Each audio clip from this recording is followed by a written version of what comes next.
You've ever felt busy but not fulfilled, stable but not aligned, successful but still unsettled? This conversation is for you.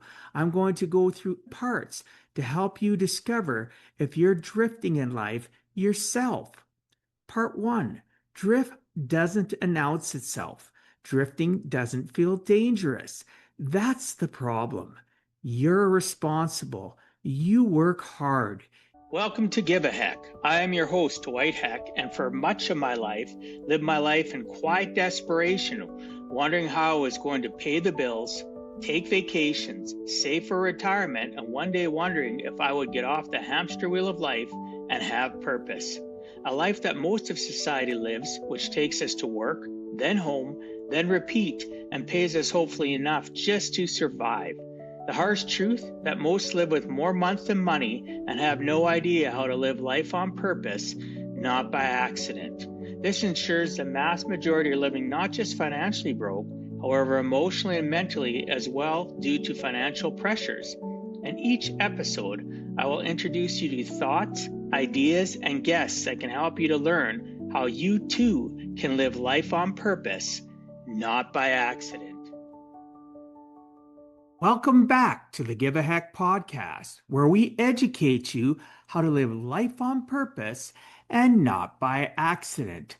I'm your host, Dwight Heck. Today I'm back with a solo episode focused on drifting in life, what it looks like, why it happens, and how you can break free from it. I've created this one specifically to help you get back to living with purpose.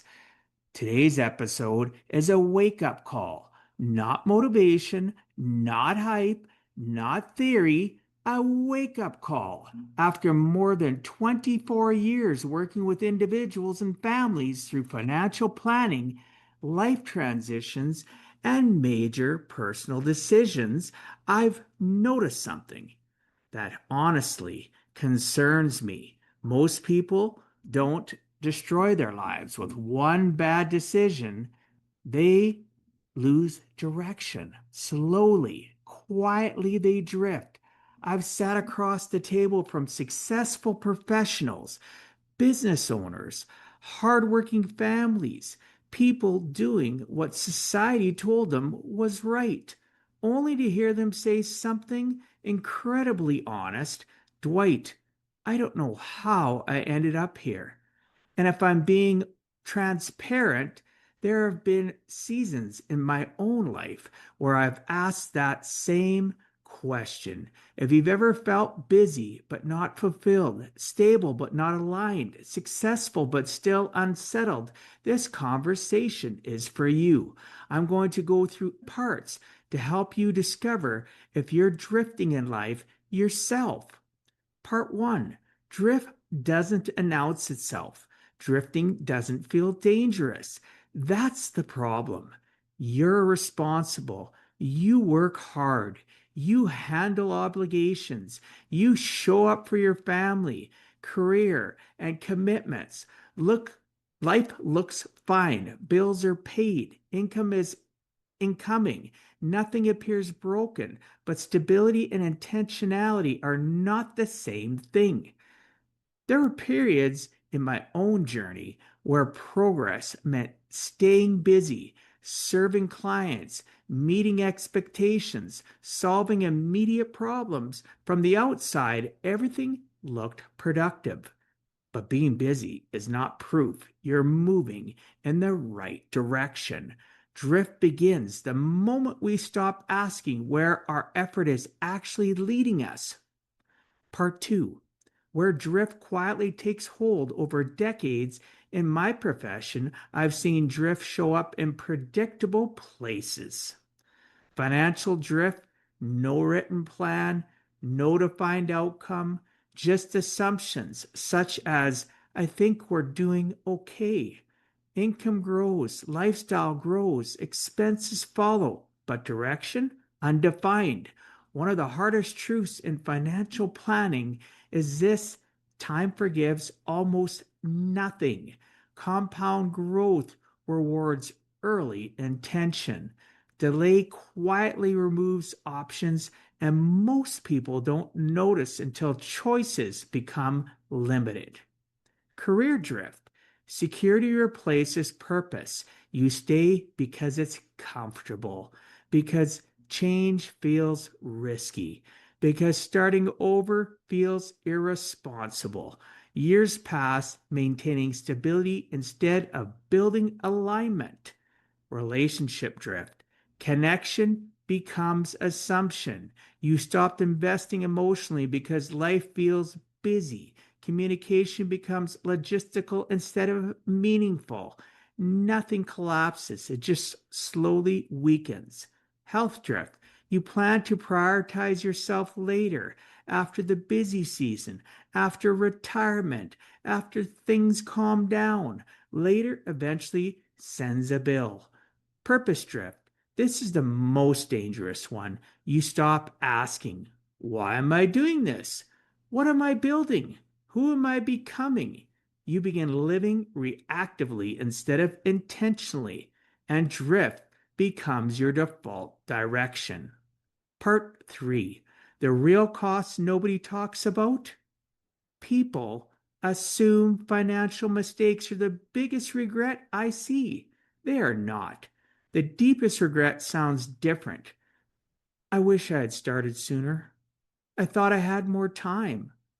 I didn't realize how fast it would go. Money can sometimes recover, time rarely does.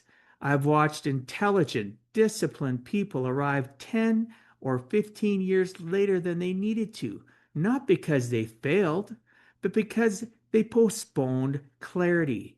Drift steals compounding, financial compounding, health compounding, relationship compounding, purpose compounding. Small intentional decisions multiply, so do small avoidances. Part 4.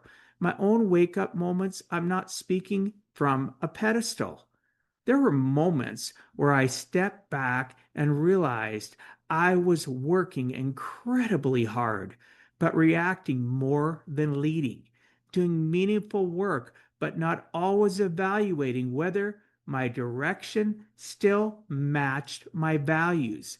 That realization hits differently when you understand planning for a living because you recognize the pattern.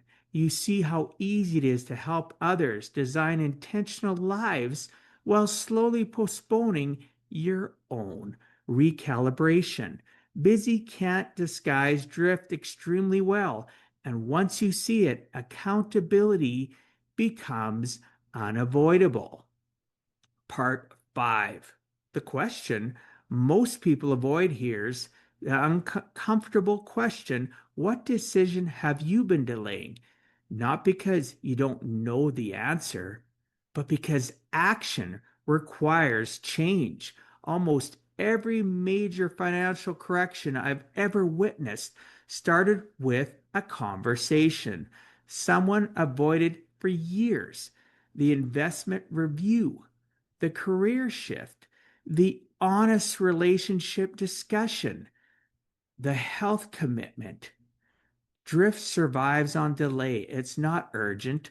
I'll deal with it later. Things aren't that bad, but absence of crisis does not equal alignment. Part 6. How you stop drifting? You don't fix drift with motivation. You fix it with clarity. Step 1. Audit reality. Write down the truth.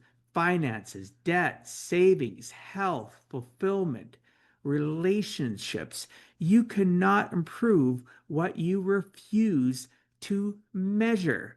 Step 2. Define what actually matters. Not social expectations, not comparison.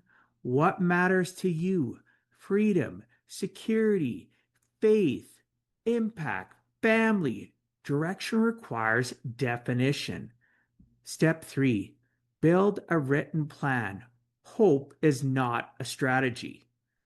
In financial planning, written plans consistently outperform intention alone. Life works the same way. Clarity creates accountability. Step 4. Take one uncomfortable action. Momentum begins with one decision. Book the meeting, make the call, adjust the plan, start today. Action interprets drift. Part 7, Stewardship and Responsibility. I believe we're called to stewardship in our lives of our finances, our time, our health, our relationships. Faith isn't passive optimism, it's responsibility. You cannot steward what you refuse to examine. And accountability isn't punishment, it's freedom. Part 8, the wake up call. Most people don't need reinvention, they need interruption, a moment to pause and honestly ask, am I drifting or directing? Maybe this episode becomes that interruption for you because drift feels harmless. And until one day you realize years have passed and direction was never chosen, you don't need perfection. You need intention. Thank you for joining me today on Give a Heck. If this episode resonated with you, share it with someone who may be quietly drifting and doesn't even realize it. Subscribe to the show and please leave a review as it helps the show get out to more individuals. Start asking better questions. Take ownership of your finances and your decisions and your future because intentional living doesn't happen by accident. And remember, it is never too late to give a heck. Thank you for taking time out of your day and listening to Give a Heck. If you find value, I'd appreciate you sharing with your friends and family so they too can learn how to live life on purpose, not by accident. So you do not miss the next episode, please subscribe on your favorite podcast platform and please also post a review. I look forward to reading your comments. This has been Dwight Heck. If you want to check out other podcast episodes or today's show notes, please check out my website, giveaheck.com. And until next time, together let us all strive to give a heck.